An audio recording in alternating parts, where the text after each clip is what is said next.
Baakiyalakshmi சீரியலோட upcoming episode என்னன்னு பார்க்கலாம். இங்க டாக்டர் வந்து செக் பண்ணி பார்த்ததுக்கு அப்புறமா ராமமூர்த்தி தாத்தா நம்மளை விட்டு பிரிஞ்சு போயிட்டாரு அப்படின்ற விஷயம் வீட்டில் உள்ள எல்லாருக்குமே தெரிய வந்து இதை எதிர்பார்க்காத எல்லாருமே பேரதிர்ச்சியில் நிற்கிறாங்க. இதை பார்த்து தாங்க முடியாத ஈஸ்வரி பாக்கியா கிட்ட ரொம்ப அழுகுறாங்க. இப்படி நடக்கும்னு நான் எதிர்பார்க்கவே இல்லை பாக்கியா. நேற்று ராத்திரி கூட என்ன ஏதுன்னு விசாரிச்சப்ப நான் ரொம்ப சந்தோஷமா இருக்கேன். நான் சந்தோஷமா இருக்கிறதுக்கு வீட்டில் உள்ள எல்லாருமே என்னை நல்லா பார்த்துக்கிறீங்க அப்படின்லாம் பேசினாரே. அப்படி இருக்கும்போது என்னை விட்டு பிரிஞ்சு போக அவருக்கு எப்படி மனசு வந்தது? நான் சந்தோஷமா இருக்கணும்னு என்னை எப்பயுமே அழகு பார்த்துட்டு இருக்க உன் மாமா இனி என் கூட இல்லையா அப்படின்னு சொல்லி ரொம்ப அழுகுறாங்க. உடனே செல்வியும் அழுகுறாங்க. ஐயா இப்படி நம்மளெல்லாம் விட்டுட்டு போவாருன்னு எதிர்பார்க்கவே இல்லை. இந்த குடும்பத்துக்கு ஒரு நல்ல தூணா பெரிய ஒரு பலமாக இருந்தவர் இப்படி பாக்கியா அக்காவையும் உங்களையும் விட்டுட்டு ஒரேடியாக போவாருன்னு எதிர்பார்க்கவே இல்லையேம்மா, நீங்கள் அழாதீங்கம்மா அப்படின்னு சொல்லிட்டு அவங்களும் அழுதுட்ருக்காங்க. இங்கே உடனே பாக்கியா கண் கலங்கிக்கிட்டே இங்கே செழியன்கிட்ட இந்த விஷயத்த உடனே எழில்கிட்ட சொல்லி இங்கே வர சொல்லு அப்படின்னு சொல்கிறாங்க. இங்கே பாக்கியாவோட வீட்டில் ரொம்ப சத்தம் கேட்குது. அது மட்டும் இல்லாமல் அக்கம் பக்கத்தில் உள்ள எல்லாருமே வந்து பார்க்குறாங்க. இங்கே ராமமூர்த்தி தாத்தா இல்லைன்ற விஷயம் அங்கே உள்ள எல்லாருக்குமே தெரிய வருது. இங்கே அழுதுகிட்டே வெளியில் வந்த செழியனும் எழிலுக்கு உடனே ஃபோன் பண்ணுறாரு. இங்கே செழியன் ஃபோன் பேசிகிட்டு இருக்கும்போதே ரொம்ப அழுகிறத கவனிச்ச எழில் பயந்து போயிடுறாரு. ஏ செழியா, என்னாச்சு? வீட்டில் ஏதாவது பிரச்சனையா அப்படின்னு பதட்டமாக கேட்க, நம்ம தாத்தா தவறிட்டாரு, அவர் இல்லை, நீ உடனே கிளம்பி வா அப்படின்னு சொல்ல, இதை எதிர்பார்க்காத எழில், என்ன சொல்கிற? நேற்று தானே தாத்தா என்கிட்ட சந்தோஷமாக பேசினாரு, எனக்கு அட்வைஸ் பண்ணாரே, அப்படி இருக்கும்போது அவருக்கு என்னாச்சு அப்படின்னு சொல்லி கேட்க, நீ முதல்ல வீட்டுக்கு கிளம்பி வா அப்படின்னு சொன்ன உடனே இங்கே எழிலும் அழுதுகிட்டு இங்கே அமிர்தா நிலா பாப்பான்னு எல்லாரையுமே கூட்டிகிட்டு இங்கே பாக்கியாவோட வீட்டுக்கு வர, எதிர்பார்க்காத ஒரு விஷயம் நடந்ததால் இங்கே எழிலால் தாங்கிக்கவே முடியல. என்ன தாத்தா இது? எனக்கு எப்படிப்பட்ட அழகான அறிவுரையெல்லாம் சொன்னீங்க. என் வாழ்க்கையில் நான் எப்படி நடந்துக்கணும், இதெல்லாம் செய்யக்கூடாதுன்னு ஒவ்வொன்றா சொன்னீங்களே தாத்தா. இப்படி நீங்கள் எங்களை விட்டு பிரிஞ்சு போயிடுவீங்கன்னு தெரிஞ்சுதான் என்னை கூப்பிட்டு வச்சு அவ்வளோ நேரம் பேசுனீங்களா தாத்தா அப்படின்னு சொல்லி ரொம்ப அழுகிறாரு எழில். இங்கே எழில் தாத்தாவோட காலை பிடிச்சி மன்னிப்பு கேட்குறாரு. என்னை மன்னிச்சிருங்க தாத்தா, நீங்கள் சொல்லியும் இந்த வீட்டை விட்டு வெளியில் போனது என்னுடைய தப்பு தான். ஆனால் உங்களை இந்த நிலமையில பார்ப்பேன் நான் எதிர்பார்க்கவே இல்லை. எப்படியும் நான் சாதிச்சு நல்லா சம்பாதிச்சு ஒரு பெரிய லெவலில் வந்ததுக்கு அப்புறமா நாங்கள் குடும்பமாக இந்த வீட்டுக்கு வந்து உங்ககிட்ட மன்னிப்பு கேட்கணும்னு நினச்சேன். ஆனால் அதுக்குள்ளே என்னை இப்படி அழுதுகிட்டே வந்து உங்களை பார்க்க வச்சுட்டிங்களே தாத்தா. நீங்கள் இல்லாமல் நாங்கள் எல்லாரும் எப்படி இருக்க போகிறோன்னு தெரியலையே. இந்த வீட்டில் நீங்கள் இருக்கும்போது உங்களுடைய சிரிப்பு சுத்தத்தை பார்க்கும்போது எங்களுக்கு இருக்க பிரச்சனை எல்லாமே தூரமாக போயிடும். ஆனால் இப்போ நீங்கள் இல்லைன்னு தெரிஞ்சுக்கிட்டு எங்களால் தாங்க முடியலையே தாத்தா அப்படின்னு எழில் ரொம்ப மனசு வேதனைப்பட்டு அழுகிறாரு. அக்கம் பக்கத்தில் உள்ள எல்லாரும் பாக்கியா வீட்டையே சுற்றி நிற்க இது எல்லாத்தையுமே பார்க்குறாங்க ராதிகா. அங்கே என்ன நடக்குது? எதுக்காக எல்லாரும் பாக்கியா வீட்டையே சுற்றி நின்றுட்டு இருக்காங்கன்னு ஒன்றுமே புரியலையே. கோபிக்கிட்ட பேசாமல் சொல்ல வேண்டிதான் அப்படின்னு நினச்ச ராதிகா கோபிக்கு ஃபோன் பண்ணுறாங்க. இங்கே கோபி உடனே என்னாச்சு ராதிகா அப்படின்னு கேட்க, நான் இங்கே ஒர்க்குக்கு கிளம்பிட்டு இருந்தேன், ஆனால் என்ன ஏதுன்னு தெரியல. இங்கே பாக்கியாவோட வீட்டில் ரொம்ப சத்தமாகவும் இருக்குது. அவங்க வீட்டை சுற்றி எல்லாரும் நிற்கிறாங்க. அக்கம் பக்கத்தில் உள்ள எல்லாருமே அங்கே தான் நிற்கிறாங்க. உங்களுக்கு என்ன விஷயம்னு தெரியுமா அப்படின்னு கேட்க, அதுக்கு உடனே கோபியும், அங்கே என்ன நடந்தாலும் தலையிடக்கூடாதுன்னு நீ தானே ராதிகா சொல்லியிருக்க, அதனால் நீ பாட்டுக்கு வேலைக்கு கிளம்பு அப்படின்னு சொல்ல, இல்லை கோபி, ஏதோ பெரிய பிரச்சனை போல், உடனே கிளம்பி வாங்க, என்ன ஏதுன்னு நீங்களாவது போய் பார்த்து தான் ஆகணும், வேறு வழி இல்லை அப்படின்னு சொல்ல, அங்கே ஹோட்டலில் இருந்த கோபி, என்ன ராதிகா இப்படி ஃபோன் பண்ணி சொல்கிறா? எப்பயுமே அங்கே பாக்கியா வீட்டு பக்கமே போகக்கூடாதுன்னு சொல்கிற ராதிகா திடீர்னு அங்கே வர சொல்கிறானா, ஏதோ ஒரு பெரிய பிரச்சனை இருக்குது போல் அப்படின்னு சொல்லிட்டு வீட்டுக்கு வராரு. இங்கே ராதிகா வெளியில் நின்று பார்த்துக்கிட்டே இருக்காங்க. அங்கே பாருங்கள் கோபி, எல்லாரும் பாக்கியாவோட வீட்டை சுற்றி நிற்கிறாங்க. அது மட்டும் இல்லாமல் உங்கள் அம்மா அழுகிற சத்தம் வேற கேட்குது. ஏதாவது பிரச்சனையானு போய் பாருங்க கோபி, ரொம்ப பதட்டமாக இருக்குது அப்படின்னு சொல்கிறாங்க ராதிகா. கொஞ்சம் இரு ராதிகா, என்ன ஏதுன்னு அங்கே போய் விசாரிக்கிறேன், அப்புறமா உள்ளே போய் பார்க்குறேன். நான் பாட்டுக்கு பாக்கியாவோட வீட்டுக்கு போக என் அம்மாவும் அப்பாவும் கோவப்பட்டு மறுபடியும் திட்ட ஆரம்பிச்சிருவாங்க அப்படின்னு சொல்லிட்டு அங்கே நிற்கிறவங்க கிட்ட என்னாச்சு, என்ன இங்கே ரொம்ப சத்தமாக இருக்குது அப்படின்னு கேட்க, உங்களுக்கே விஷயம் தெரியாதா, உங்கள் அப்பா தவறிட்டாரு, அதான் வீட்டில் உள்ள எல்லாருமே அழுதுட்ருக்காங்க, நாங்களும் வந்து பார்த்துட்ருக்கோம் அப்படின்னு சொல்ல, இதை எதிர்பார்க்காத கோபி ரொம்பவே பதறி போயிட்டு, அப்படிலாம் நடக்க வாய்ப்பே இல்லைங்க, எங்கள் அப்பாவை வீட்டில் உள்ள எல்லாரும் அப்படி பார்த்துக்கிறாங்க, அப்படி இருக்கும்போது என்னை விட்டு பிரிஞ்சு எங்கள் அப்பா எப்படி போவார் அப்படின்னு சொல்லிட்டு பயத்தில் உள்ளே போய் பார்க்க, அங்கே இவங்க சொன்னது எல்லாமே உண்மைன்னு தெரியுது. ராமமூர்த்தி இப்போ இல்லை அப்படின்னு கோபி புரிஞ்சுக்கிறாரு. அது மட்டும் இல்லாமல் ஈஸ்வரி ரொம்பவே அழுதுட்டுருக்கிறத பார்த்துட்டு கண் கலங்க ஆரம்பிக்கிறாரு. அவருக்கு ஒன்றுமே பேச முடியல. உடனே இங்கே கோபி அழுதுகிட்டே ஈஸ்வரிக்கிட்டே, அம்மா என்னம்மா ஆச்சு, அப்பாவுக்கு எப்படிம்மா இப்படி நடந்தது, நீங்களாவது சொல்லுங்கம்மா, ஏதோ அப்பாவோட பிறந்த நாளைக்கு தான் நான் வரக்கூடாதுன்னு என்னை ஒதுக்கி வச்சிங்க, ஆனால் அப்பா இல்லைன்ற விஷயத்த கூட என்கிட்ட சொல்ல மாட்டிங்களா? அப்படி பெரிய தப்பு பண்ணிட்டேனா? தப்பே பண்ணியிருந்தாலும் அவரோட ஒரே பையன் என்கிட்ட கூடவா இன்ஃபார்ம் பண்ணக்கூடாது? ஏண்டா செளியா, எல்லாரும் சொன்னாலும் எனக்கு ஃபோன் பண்ணி இந்த விஷயத்த சொல்லியிருக்கலாம்ல, என்ன ஏதுன்னே தெரியாமல் அடுத்தவங்க கிட்ட கேட்டு தான் இங்கே வந்திருக்கேன்டா. ஏன் பாக்கியா, சொந்தக்காரங்களுக்கெல்லாம் சொல்ல தெரியும், அக்கம் பக்கத்தில் உள்ள எல்லாரும் வந்து நிற்கிறாங்க. ஆனால் எங்கள் அப்பாவுக்குன்னு ஒரே பையன் நான் தான் இருக்கேன். அவருக்கு செய்ய வேண்டிய எல்லாத்தையுமே நான் தான் செய்யணும். அப்படி இருக்கும்போது இந்த விஷயத்த கூட என்கிட்ட சொல்லணும்னு உனக்கு தோணவே இல்லையா? இன்னும் எத்தனை நாள் தான் நீ இப்படி எங்கள் வீட்டில் உள்ள எல்லாரையுமே உன் கைக்குள்ளே வச்சுக்கிட்டு என்னை தள்ளி ஒதுக்கி வைக்கலாம்னு நினைக்கிற அப்படின்னு சொல்லி அங்கே ரொம்பவே பிரச்சனை பண்ணுறாரு கோபி. உடனே இங்கே ஈஸ்வரி, கோபி முதல்ல இங்கேருந்து கிளம்பு. நீயும் அந்த ராதிகாவும் செஞ்சதை நாங்கள் யாரும் மறக்கவும் இல்லை, மன்னிக்கவும் இல்லை. எங்கள் முகத்திலேயே முழிக்காத. எங்கள் சந்தோஷத்துக்கெல்லாம் முற்றுப்புள்ளி வச்சது நீங்கள் 2 பேரும் தான். அப்படி இருக்கும்போது உங்களுக்கு எதுக்காக நாங்கள் இதெல்லாம் சொல்லணும்? அதான் ஏற்கனவே உங்கள் அப்பா இருக்கும்போதே சொன்னார்ல, நீ என் பையனும் கிடையாது, என் முகத்திலேயே முழிக்காதுன்னுட்டு. அதே மாதிரி ஆயிடுச்சு பத்தியா. இவர் இப்படி இருக்கிறதுக்கு காரணமே நீயும் அந்த ராதிகாவும் தாண்டா.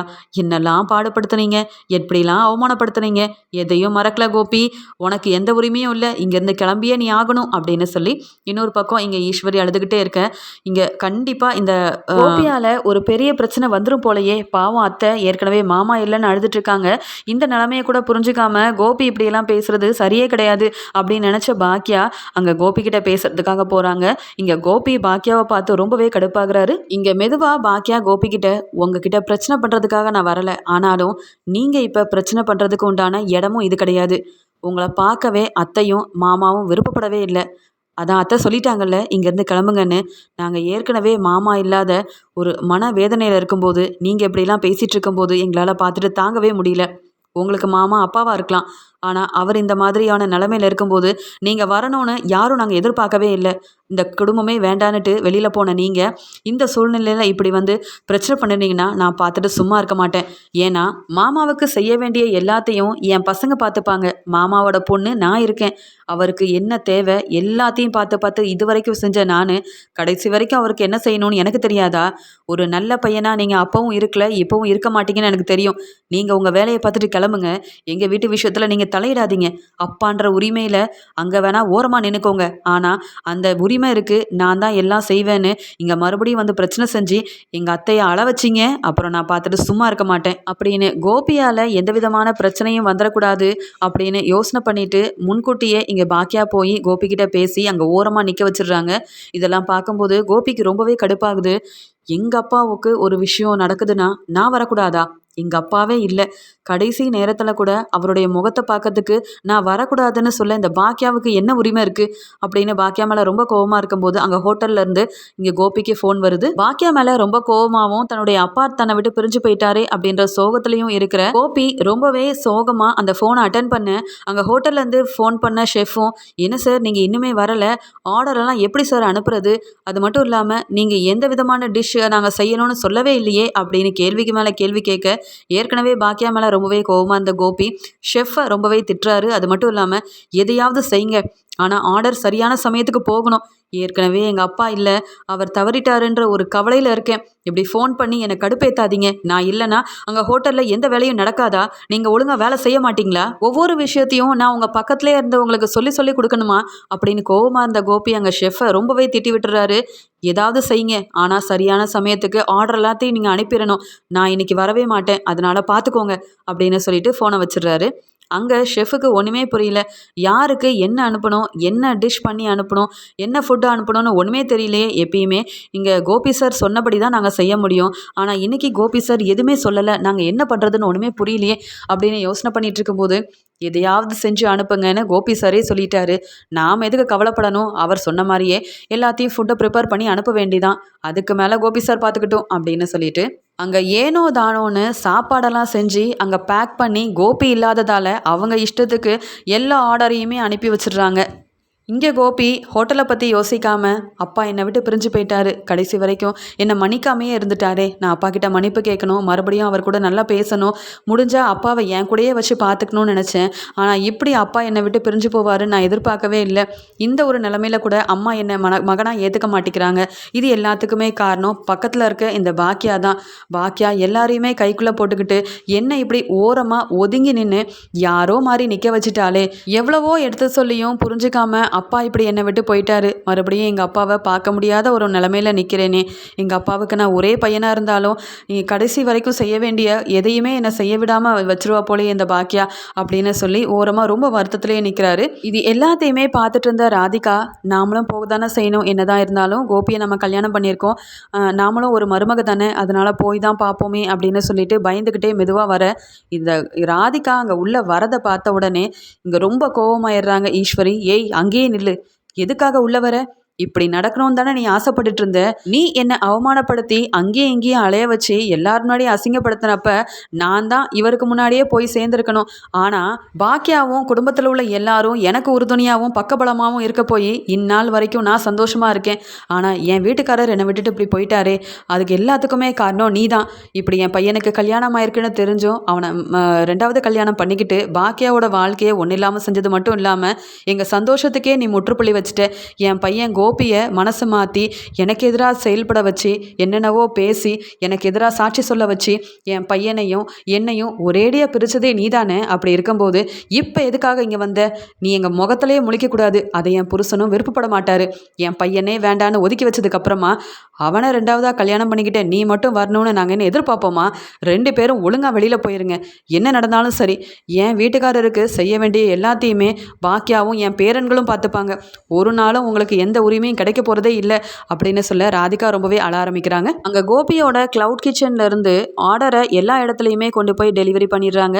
ஆனால் அதை சாப்பிட்ட எல்லாருக்கும் ரொம்பவே உடம்பு முடியாமல் போயிடுது. கோபி சார் கிளவுட் கிச்சன்லேருந்து வந்த சாப்பாடை சாப்பிட்டதுக்கு அப்புறமா தான் நமக்கு ஏதோ செய்யுது, உடம்பும் முடியாமல் போதே அப்படின்னு அங்கே வேலை பார்க்குற ஸ்டாஃப் எல்லாருமே யோசிக்கும் போது கோபியோட கிளவுட் கிச்சன்லேருந்து போன சாப்பாடு மூலமாக 2-3 பேர் மயங்கி விழுந்துடுறாங்க. உடனே அவங்கள ஹாஸ்பிட்டல்லையும் அட்மிட் பண்ணுறாங்க. இந்த விஷயம் எதுவுமே கோபிக்கு தெரியாது. நம்ம ஹோட்டலில் இல்லைனாலும் அங்கே ஸ்டாஃபும் அந்த ஷெஃபும் சரியாக தான் வேலை பார்ப்பாங்க அப்படின்ற நம்பிக்கையில், அது மட்டும் இல்லாமல் தன்னுடைய அப்பா இல்லை அப்படின்ற வருத்தத்துலையும் அவர் இங்கே இருந்ததுனால அங்கே என்ன நடக்குது அப்படின்னு எந்த விஷயமுமே இங்கே கோபிக்கு தெரியாமையே இருக்குது.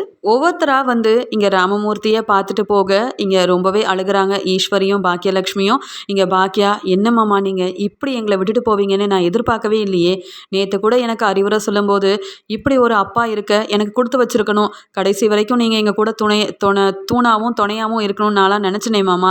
எனக்கு எவ்வளோ பெரிய பிரச்சனை வந்தாலும் அதுக்கு நீங்கள் ஒரு முற்றுப்புள்ளி வைக்கிறதுக்கும் அந்த பிரச்சனையை தாண்டி போகிறதுக்கும் எனக்கு உதவியாக இருந்ததே இந்த வீட்டில் நீங்கள் மட்டும்தான். அப்படி இருக்கும்போது ஒரு அப்பா ஸ்தானத்தில் இருந்த நீங்கள் இல்லைன்னு என்னால் எதிர்பார்க்கவும் முடியல, நினச்சி பார்க்கவும் முடியல, என்னால் தாங்க முடியல மாமா. இப்படி இனிமேல் இந்த குடும்பத்தை தனியாக நின்று நான் எப்படி நடத்த போகிறேனே தெரியலையே அப்படின்னு சொல்லி இங்கே பாக்கியா மனவேதனையில் அழுதுட்டு இருக்கும்போது அங்கே கோபியோட ஹோட்டல்லேருந்து அனுப்பின சாப்பாடை நிறைய பேர் சாப்பிட்டுட்டு அங்கே நிறைய பேர் ஹாஸ்பிட்டலில் அட்மிட் ஆயிருக்காங்க. அப்படின்றதுனால கோபி மேலே கம்ப்ளைண்ட் கொடுத்துட்றாங்க. உடனே அங்கே உள்ள போலீஸும் கோபியை தேடி ராதிகாவோட வீட்டுக்கு வர அங்கே ராதிகாவும் கோபியும் பாக்கியாவோட வீட்டில் இருக்கிறாங்க அப்படின்ற விஷயம் போலீஸ்க்கு தெரியாமல் கோபிக்கு கால் பண்ணுறாங்க. உடனே கோபி ரொம்ப பதட்டமா, ஆமாம் சார் நான் தான் கோபி, என்ன விஷயமா எனக்கு கால் பண்ணியிருக்கீங்க அப்படின்னு கேட்க, ஆமாம் என்ன ஹோட்டல் நடத்துகிறீங்க, நீங்கள் ஆர்டரெல்லாம் அனுப்பி விட்டீங்கல்ல, ஃபுட் ஐட்டம் எல்லாத்தையும் சாப்பிட்டுட்டு நிறைய பேர் அங்கே உடம்பு முடியாமல் ஹாஸ்பிட்டலில் இருக்காங்க, இது எதையுமே தெரியாமல் நீங்கள் என்னடானா இங்கே இருக்கீங்களா அப்படின்னு சொல்லி கோபியை வெளுத்து வாங்குறாரு போலீஸ். உடனே கோபியும், இல்லை சார் என்கிட்ட வேலை பார்க்குற ஸ்டாஃப் எல்லாருமே ரொம்ப நல்லா நேர்மையாக வேலை பார்ப்பாங்க, அது மட்டும் இல்லாமல் இங்கே சாப்பாடு எல்லாத்தையும் நாங்கள் சொந்தமாகவே தயாரிக்கிறோம், அதில் எந்த விதமான கலப்படமும் இல்லை சார். அப்படி இருக்கும்போது இந்த நீங்கள் சொல்கிறது நடக்க வாய்ப்பே இல்லையே அப்படின்னு சொல்கிறாங்க. உங்களுக்கு என்ன சார் தெரியும், நீங்கள் தான் இங்கே இருக்கீங்களே, அங்கே ப்ரிப்பேர் பண்ணது எல்லாமே உங்கள் ஸ்டாஃப் தானே, அவங்கக்கிட்ட வந்து கேட்டால் தான் தெரியும், முதல்ல நீங்கள் கிளம்பி வாங்க, உங்கள் மேலே கம்ப்ளைண்ட் வந்து ஃபைல் பண்ணியிருக்காங்க அப்படின்னு சொல்லிடுறாங்க. இப்படி எதிர்பார்க்காத நேரத்தில் இங்கே போலீஸ் வருவாங்க, என்னை கூட்டிகிட்டு போவாங்க அப்படின்னு எதிர்பார்க்காத கோபி ரொம்பவே அழுக ஆரம்பிக்கிறாரு. சார் எங்கள் அப்பாவுக்கு இப்படி ஆயிடுச்சு சார், நான் கூடயே இருக்கணும், எங்கள் அப்பாவுக்கு நான் ஒரே பையன், கடைசி வரைக்கும் செய்ய வேண்டியது எல்லாத்தையும் செய்யணும் சார், ஆனால் என்னுடைய ஹோட்டல்லேருந்து போன சாப்பாடு மூலமாக இத்தனை பேர் இப்படி ஹாஸ்பிட்டலில் இருக்காங்கன்னு கேட்டு எனக்கு வருத்தமாக தான் இருக்குது, ஆனாலும் நீங்கள் கூப்பிட்றீங்களேன்ட்டு என்னால் வர முடியாது சார், ஏன்னா எங்கள் அப்பாவுக்கு நான் ஒரே பையன் சார், எல்லாத்தையும் நான் தான் சார் பார்த்துக்கணும் அப்படின்னு ரொம்ப அழுகிறாரு. உடனே இங்கே ஈஸ்வரி அழுதுகிட்டே, டே கோபி பாத்தியாடா, கடைசி நேரத்தில் கூட உன் அப்பா கூட உன்னால் இருக்க முடியாத நிலைமைக்கு நீ இருக்கன்னா அதுக்கு காரணம் நீ செஞ்ச உன்னுடைய செயல்தான். என்னெல்லாம் பண்ணுன இப்போ பாத்தியா, ஒவ்வொரு விஷயத்துலையும் நீ அனுபவிச்சிட்ருக்க.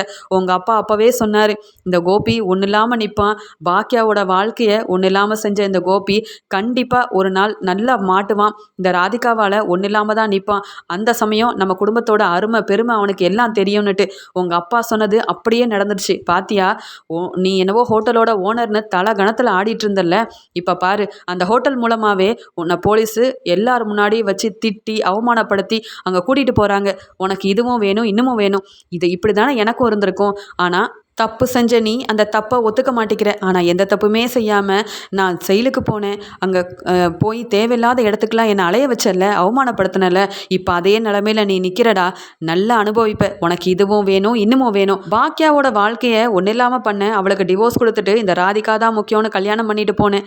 ஆனால் இப்போ பாக்கியா தலை நிமிர்ந்து வாழ்ந்துட்டுருக்காடா. ஆனால் நீ பாத்தியா, இங்கே வந்த எல்லாரும் முன்னாடியும் கூனி குறுகி அவமானப்பட்டு எந்த நிலமையில போலீஸ் கூட நின்றுட்டுருக்கேன்னு. இது மட்டும் இல்லாமல் பாக்கியாவோட வாழ்க்கை இல்லாமல் ஆயிடணும், அவள் தொழிலை கெடுக்கணும், அவளோட வாழ்க்கையை கெடுக்கணும்னு ஆசைப்பட்ட நீ இப்போ உன்னுடைய தொழிலும் இல்லாமல் வாழ்க்கையும் இல்லாமல் அங்கே போய் செயலுக்கு போவல. அப்போ என்னோட அருமை உனக்கு என்னென்னு புரியும். ராதிகா, பார்த்துக்கிட்டே இரு. நீ செஞ்ச செயலுக்கும் நல்லா அனுபவிக்க போகிற. ஆனால் கண்டிப்பாக என் வீட்டுக்காரரோட ஆசீர்வாதம் எப்பயுமே பாக்கியா குடும்பத்தோட இருக்கும். நீங்கள் அதை பார்க்க தான் போகிறீங்க அப்படின்னு ரொம்ப அழுதுகிட்டே இருக்கேன். என்னம்மா நீங்கள் இந்த நிலமையில கூட நான் ஒன்றும் இல்லாமல் போயிடணும்னு அப்பா நினச்ச மாதிரி நீங்களும் நினைப்பீங்களா? நான் உங்கள் பையன் கிடையாதா? என்னை மனுஷி ஏற்றுக்க மாட்டிங்களா? என்னை தேடி போலீஸ் வந்திருக்காங்க.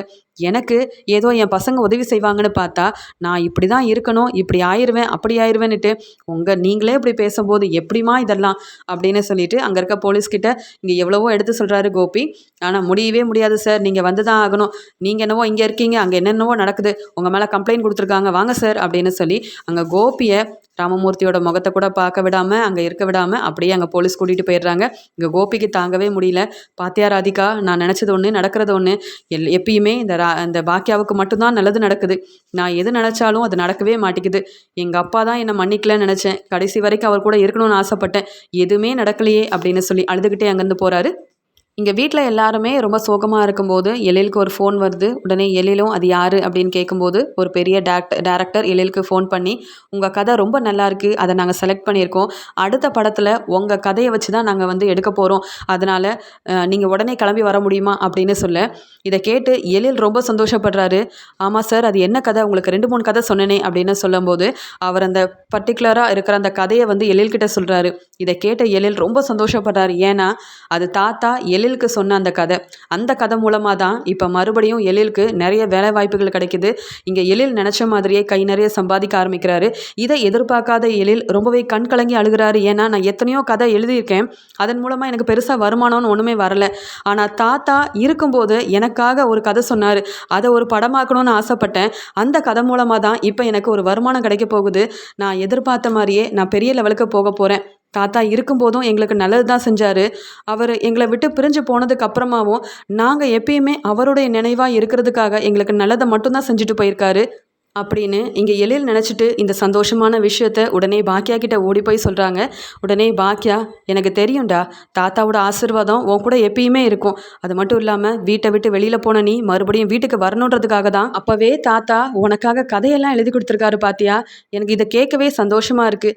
எங்கே நீ உன்னுடைய தொழிலில் முயற்சி செஞ்சு முன்னேறாமல் போயிருவியோன்னு நான் ரொம்ப வருத்தப்பட்டு இருந்தேன். அது மட்டும் இல்லாமல் அமிர்தா, நிலான்னு எல்லாரையும் கூட்டிகிட்டு வீட்டை விட்டு வெளியில் போக சொல்லிட்டேன்.